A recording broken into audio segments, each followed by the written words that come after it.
Eh bien, salut à vous, chers visionneurs de Murdoch. Aujourd'hui, c'est Halloween. Et donc, aujourd'hui, je veux vous parler de ni plus ni moins que la mort dans Murdoch Mysteries. Alors, du coup, oui, comme dans toutes ces images que vous voyez ici, tout est en commun, c'est que tout se passe à la morgue. Parce que, oui, dans une série d'enquêtes, c'est logique que des personnages meurent. Oui, c'est tout con, mais c'est vrai. Après, ça parle aussi dans d'autres délires, mais il peut pas y avoir de personnage principal qui meurt, pour de vrai. C'est genre vraiment l'une des idées de la série, c'est elle se veut dramatique, mais il faut pas tuer le personnage. Après, il y a aussi comme des morts vivants, il y a pas mal d'autres trucs qui font, de ce type-là, mais globalement, c'est normal de voir des morts dans cette série. Pourtant, quand je dis qu'il n'y a pas de personnage principal qui meurt, il y en a quand même qui marquent, comme le père de Murdoch, il y en a vraiment d'autres, hein, des personnages secondaires, voire tertiaires, qui meurent, mais pour essayer de faire évoluer l'un des protagonistes. Parce que du coup, oui, avec, le côté un peu sériel de la série, des personnages meurent comme celui-ci. Ici, c'était un des Newsome, mais c'était vraiment pour faire une blague parce que son jumeau l'a remplacé. Et vraiment, ça ne change rien, c'est toujours le même type personnage assez con et tout. Toujours joué par Cyrus Lane, le même, acteur, pardon. Du coup, même, il y a là, ses favoris et sa moustache et tout. Lors de sa 2e apparition, il a tout rasé et boum, il ressemble à son frère et c'est vraiment comme son frère. Il y a rien de nouveau, même le père de Julia meurt, bref. Il y a beaucoup de personnages qui meurent comme ça pour, X ou Y raison. Mais après, justement, même avec le fait que ce soit une série d'enquêtes où les morts sont communs, bah, justement, ça fait que c'est assez rare qu'ils arrivent à vraiment marquer les esprits avec la mort d'un personnage. Ça arrive, hein, je dis pas, il y en a où c'est poignant.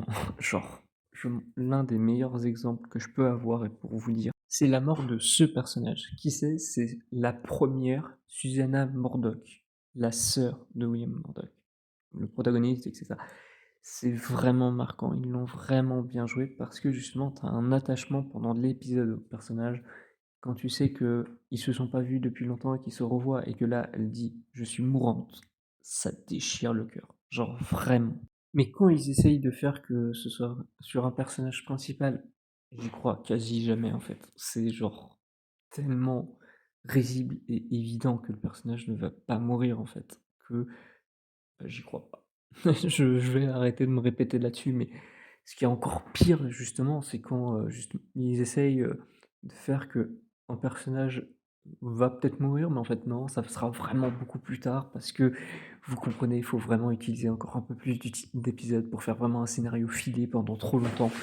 Genre par exemple, il y a des personnages qui ont beaucoup trop de vie parce qu'ils meurent, mais ils reviennent plus tard parce que pourquoi pas? Je sais pas, genre vraiment, il y en a des personnages comme ça ou même l'un des pires cas, c'est James Pendrick est mort, enterré, c'est non, c'est pas enterré, mais c'est officiel.